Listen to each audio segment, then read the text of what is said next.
Ropes Organization, Folkart Foundation, Indian Trust, Special Coaching to 8th, 9th and 10th class, Digital Virtual Learning. Bangarupalam, Palamanar, Gangavaram, and Pedipanjani Mandals, Chittoor District, Andhra Pradesh. Donna Sekaran, Chairman. Dr. Sri Lata, Director. Hello, hi. This is yours Rajkumar. Welcome to Ropes Organization.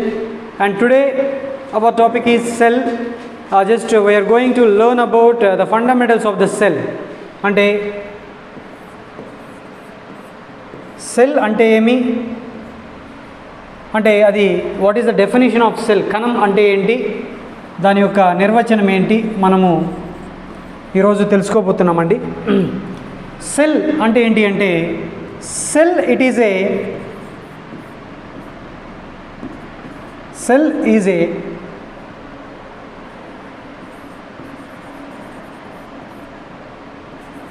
smallest unit and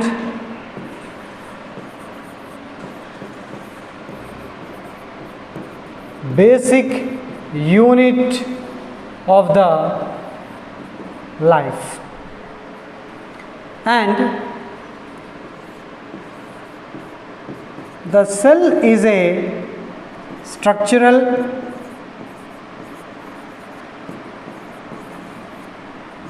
and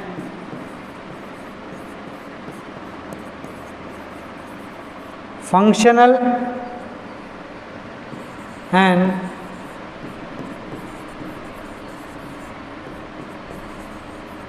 biological unit of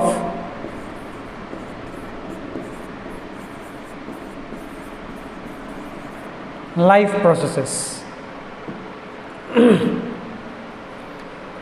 And here the cell, it can replicate. The cell, it can replicate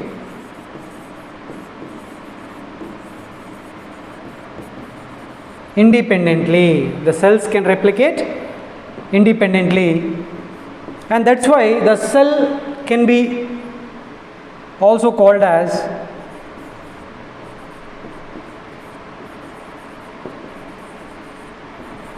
building blocks of life. Building blocks of the life ఉంటాం. కాబట్టి మనకి cell it is a smallest unit and the basic unit of the life.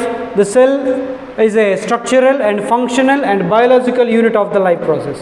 అంటే ఇక్కడ కణం అనేది అనేక రకాల పాత్రను పోషిస్తుంది. అంటే ఒక జీవి యొక్క శరీరం అనేది దాని యొక్క విధి విధానాలు అనేది టోటల్గా మనకి కణం పైనే ఆధారపడి ఉంటాయి. అందుకే మనం అన్నాం the sell it is a structural and functional and biological unit of the life process అంటాం. ఇప్పుడు ఒక లివింగ్ ఆర్గానిజం అనేది ఎలా ఉంది, ఆ లివింగ్ ఆర్గానిజం అనేది తన బాడీ, తన శరీరం అనేది ఏ విధంగా ఒక ఆకారాన్ని కలిగి ఉంది అంటే కేవలం కణం వల్లనే. అంటే మనకి ఈ కణాలు అనేటువంటివి శరీరం లోపల కొన్ని కోట్లలో ఉంటాయి. ఈ సెల్స్ బ్లాక్స్ అనేటువంటివి ఫామ్ అయ్యి ఒక్కొక్క పార్ట్ అనేది మనకి ఏర్పడుతూ ఉంటుంది మామూలుగా శరీరంలో. And the cells and they can be formed as a blocks and that's why they can gives rise to a new part in the human body. And that's why I said the cell is a structural and functional and biological unit of the life process ani antam. At the same time the cell can replicate independently. Ante cell anedi manaki replicate avutundi. Replicate means exact the copies are formed or multiple copies are formed. Ante oka కణాన్ని మామూలుగా పోలినటువంటి కణాలు అనేటువంటివి ఏర్పడుతూ ఉంటాయి. దాన్ని replicates అంటాము. ఇవేంటి అంటే ఫర్ ఎగ్జాంపుల్ ఇప్పుడు మీకు ఏదైనా గాయం అయింది అంటే అది ఒక 1 month తర్వాత లేదంటే ఒక 2 months తర్వాత అది నయమైపోతుందండి. Why? Because the cell division had been taken place there, and that's why, and wound will be healed. మనకి గాయం అనేది ఇమీడియట్గా మానిపోవడం అనేది జరుగుతుంది. అక్కడ ఎందుకు అంటే ఆ సెల్స్ అనేటువంటివి రెప్లికేట్ అవుతూ ఉంటాయి.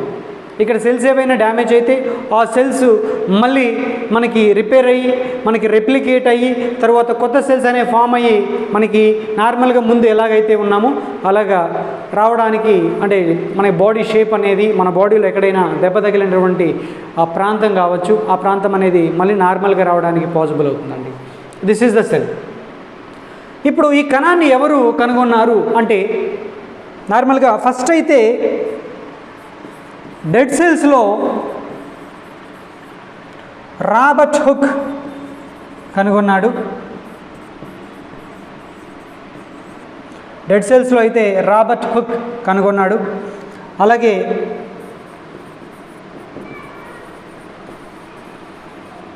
లివింగ్ సెల్స్లో అయితే యాంటోనీ వాన్ లీవెన్హుక్ కనుగొన్నాడు.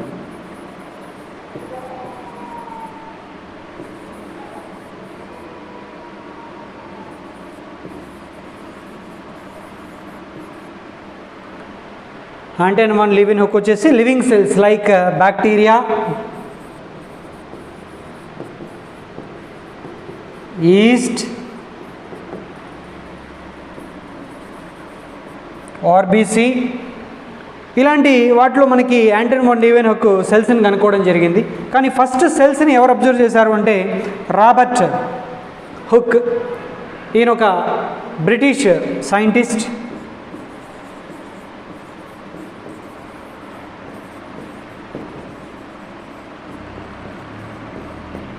ఓకే, ఈయన మనకి కణాలని కనుక్కోవడం జరిగింది. ఎక్కడ అంటే ఒక ఓక్ ట్రీలో, ఒక ఓక్ ట్రీలో, ఆ ఓక్ ట్రీ యొక్క ఆ స్టెమ్ బార్క్లో మనకి ఈ సెల్స్ని, డెడ్ సెల్స్ని కనుక్కోవడం జరిగింది. ఓకే, ఈ విధంగా మనము కణాన్ని ఐడెంటిఫై చేయడం అనేది జరిగింది వాళ్ళు. అది కూడా మనకి ఏంటి అంటే ఒక స్టెమ్ బార్క్లో సెల్స్ అనేటువంటివి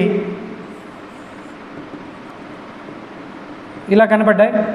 ఈ సెల్స్ని నార్మల్గా ఈ డాట్స్ని, స్పెసిఫిక్ స్పాట్స్ అండ్ డాట్స్ని నార్మల్గా సెల్స్ అని ఐడెంటిఫై చేయడం జరిగింది. దీంట్లో మామూలుగా సెల్స్ని చూడాలి అంటే మనము మైక్రోస్కోప్స్లో చూడాలి. And who observe the cells under the microscope అనేది క్లారిటీగా మనకి ఇప్పటి వరకు కూడా తెలియదు. అంటే చాలామంది సైంటిస్టులు అయితే ఎక్స్పెరిమెంట్ చేయడం జరిగింది. చాలామంది సైంటిస్టులు మైక్రోస్కోప్ని యూజ్ చేసి సెల్స్ని చూడటానికి చాలామంది ప్రయత్నించారు. అక్కడ మామూలుగా మనకి యాంటోనీ వాన్ లీవెన్హుక్ కూడా మనకు ఒక మైక్రోస్కోప్ని యూజ్ చేసి ఈ సెల్స్ని, లివింగ్ సెల్స్ని అబ్జర్వ్ చేయడం అనేది జరిగింది. And this is about the cell. ఇది నార్మల్గా మనకి సెల్స్ గురించి చెప్పుకుంటే బ్రీఫ్గా ఈ విధంగా చెప్పుకోవచ్చు. అలాగే చాలామంది సైంటిస్టులు దీనిపైన అనేక రకాల ప్రయోగాలు చేయడం జరిగింది.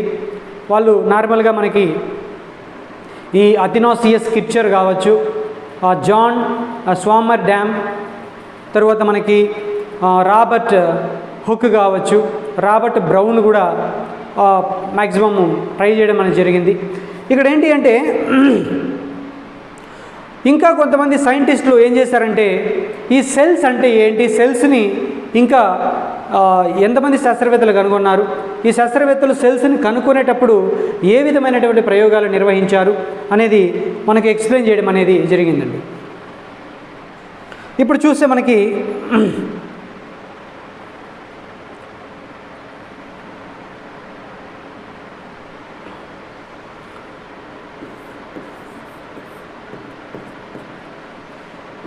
ఈ సెల్స్ డయాగ్రామ్ మనం చూసినట్టయితే ఈ సెల్స్లో ఏముంటాయి, అసలు సెల్స్లో ఉండేటువంటి డిఫరెంట్ టైప్స్ ఆఫ్ పార్ట్స్ ఏంటి అని మనం చూసినట్టయితే సింపుల్గా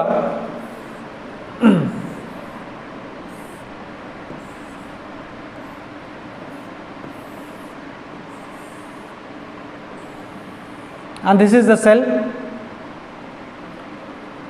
దీన్ని నార్మల్గా మనం ఏమంటామంటే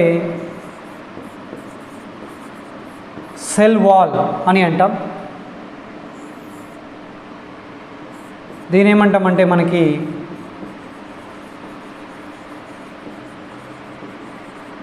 సెల్ మెంబ్రెయిన్ అని అంటాం.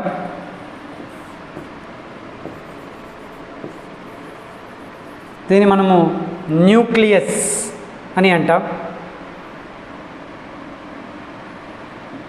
ఇంకా లోపల మనకి సెమీ మ్యాట్రిక్స్ ఫ్లూయిడ్ అని ఉంటుందండి. ఇదంతా ఫ్లూయిడే.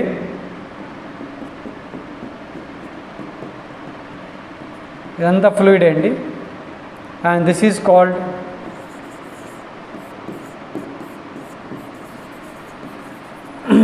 Cytoplasm.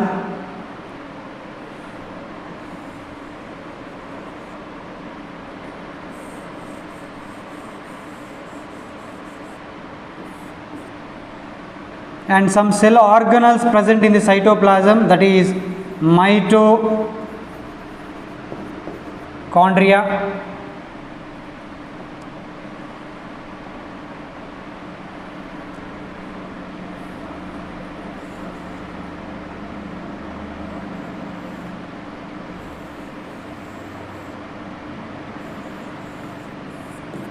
and this is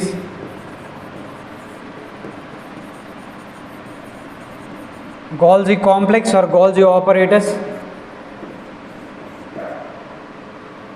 and this is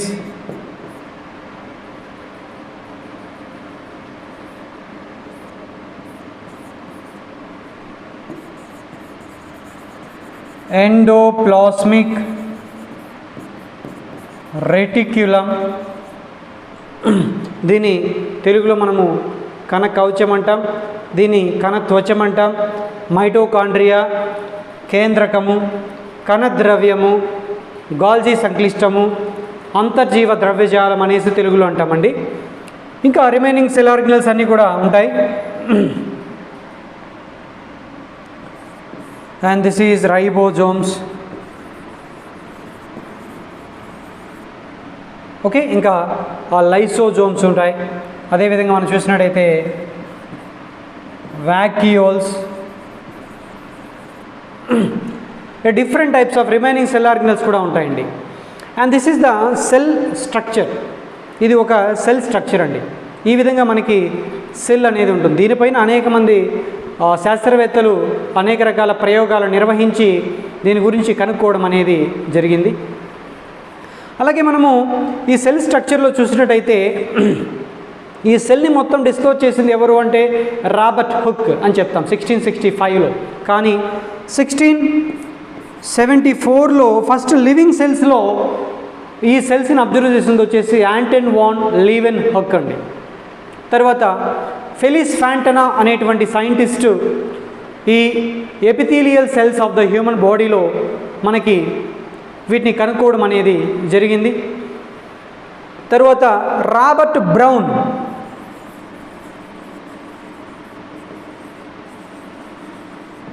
అనేటువంటి సైంటిస్ట్ మనకి న్యూక్లియస్ని ఫైండ్ అవుట్ చేశాడు. ఓకే, ఈ విధంగా మనకి సెల్లులో ఉన్నటువంటి రిమైనింగ్ పార్ట్స్ గురించి మ్యాక్సిమం అనేక మంది శాస్త్రవేత్తలు వివరించడం అనేది జరిగింది. And briefly just we can discuss about what are the parts present in the cell. ఇప్పుడు ఇక్కడ సెల్ వాల్ అనేది ఉందండి. ఇప్పుడు సెల్ వాల్ అనేది ఎందుకు యూజ్ అవుతుంది? The cell wall and which is responsible for the production entire cell. కణ త్వచము అనేది లోపల ఉండేటువంటి భాగాలన్నింటినీ రక్షించడానికి ఉపయోగపడుతూ ఉంటుందండి. అలాగే మనము ఇంకా సెల్ మెంబ్రెయిన్ అనేది తీసుకోవచ్చు. The cell membrane which is present under the cell wall. Cell wall కింద మనకి సెల్ మెంబ్రెయిన్ అనేది ఉంటుంది, లేదంటే సెల్ వాల్ లోపల మనకి సెల్ మెంబ్రెయిన్ ఉంది అని కూడా చెప్పుకోవచ్చు. The cell membrane is also known as plasma membrane. దీనికి ఇంకో పేరు ఏంటి అంటే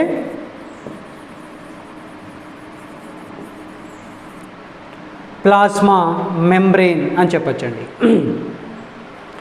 ఇక్కడ cell membrane it is one of the outer most layer and which is present below the cell wall అని చెప్పచ్చు.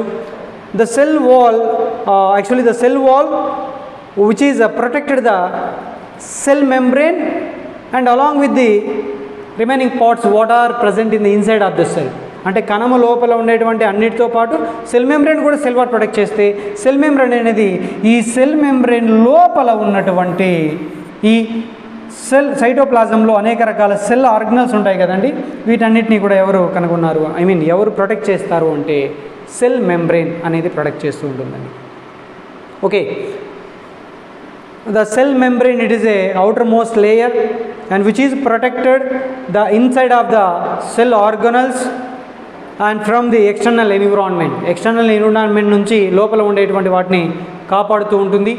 The cell membrane act as a selective permeable membrane, semi permeable membrane, అనేక రకాలుగా మనకి ఇది యాక్ట్ చేస్తూ ఉంటుందండి, ఏది cell membrane అనేది. ఓకే, నెక్స్ట్ వచ్చేసి maximum cytoplasm. What is mean by cytoplasm? And just if you see సైటోప్లాజంని మనం చూసినట్టయితే, వాట్ ఈజ్ సైటోప్లాజం అంటే the semi matrix fluid.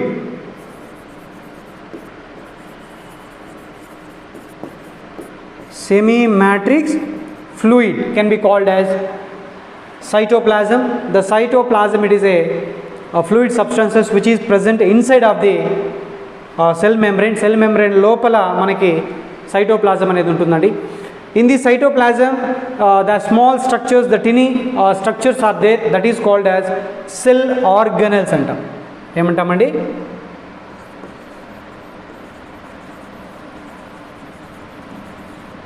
Okay, వాటిని ఏమంటామంటే మనము సెల్ ఆర్గనల్స్ అని అంటాం. సెల్ ఆర్గనల్స్ ఏవి అంటే మనకి చాలా ఉంటాయండి. ఈ మనకి మైటోకాండ్రియా కావచ్చు, న్యూక్లియస్ కావచ్చు, రైబోజోమ్స్ కావచ్చు, తర్వాత vacuoles, Golgi complex, lysosomes, endoplasmic reticulum and this are all the cell organelles. దీనే కణాంగాలు అంటాం. ఇవి ఎక్కడుంటాయంటే కణంలో ఉంటాయండి. ఇది సింపుల్ అండి, basic knowledge of the cell structure. Cell structure గురించి మనం చూసినట్టయితే ఇలా ఉంటుందండి. దీని గురించి రాబోయే క్లాసెస్లో కూడా మనము డెప్త్గా నేర్చుకుందాం. ఇవి ఏంటి అంటే ఓన్లీ ఫండమెంటల్స్, కేవలము మనకి ఒక కణం యొక్క నిర్మాణం పైన, దాని యొక్క విధుల పైన మనకి ఎటువంటి అవగాహన ఉంది అని ఓన్లీ ఫండమెంటల్ క్లాసెస్ మాత్రమే. ఇక్కడ ఇంకా మనము మైటోకాండ్రియా గురించి ఇంకా డెప్త్ చెప్పచ్చు, అలాగే సెల్ మెంబ్రెయిన్ గురించి ఇంకా డెప్త్ చెప్పచ్చు. Each and every part in the cell just we can explain in depth manner. అంటే చాలా డెప్త్గా చెప్పచ్చు మనం. ఇక్కడ ఏంటి ఫండమెంటల్స్ కాబట్టి కొంతమందికి కణంలో ఏముంటాయి, కణంలో ఎటువంటి భాగాలు ఉంటాయి, అసలు కణం అంటే ఏమి అని మ్యాక్సిమం పూర్తిగా అవగాహన ఉండకపోవచ్చు. అదేటువంటి ఉద్దేశంతో మాత్రమే ఇది ప్రతి ఒక్కరికి కూడా, ప్రతి ఒక్క విద్యార్థికి కూడా యూజ్ అవుతుంది అనేసి మేము ఇలా ఫండమెంటల్స్ని స్టార్ట్ చేయడం జరుగుతుంది. మనం సిలబస్లోకి వెళ్ళిన తర్వాత ఇంకా డెప్త్గా కూడా డిస్కస్ చేసుకోవడానికి అవకాశం ఉంటుంది. And this is the basic fundamentals of the cell. Just I hope you understand what I said. నేను చెప్పింది మీకు ప్రతి ఒక్కరికి అర్థమైంది అని అనుకుంటున్నాను. అండ్ మీరు మర్చిపోకండి, don't forget and do like and share and subscribe our channel. మీ ఫ్రెండ్స్కి మన ఛానల్ గురించి ఎవరికైనా తెలియకపోతే 6th నుంచి మ్యాక్సిమం ఇవి మనకు సైన్స్ అనేటువంటి వస్తూనే ఉంటుందండి. కాబట్టి వాళ్ళ ఫండమెంటల్స్ నేర్చుకోవడానికి చాలా ఉపయోగపడుతుంది. మీరు మీ ఫ్రెండ్స్కి కూడా మీరు ఫార్వర్డ్ చేయండి. ఖచ్చితంగా అయితే మీకు మా వీడియోస్ అనేటువంటి ఉపయోగపడతాయనేసి మేము అనుకుంటున్నాం. Thank you one and all.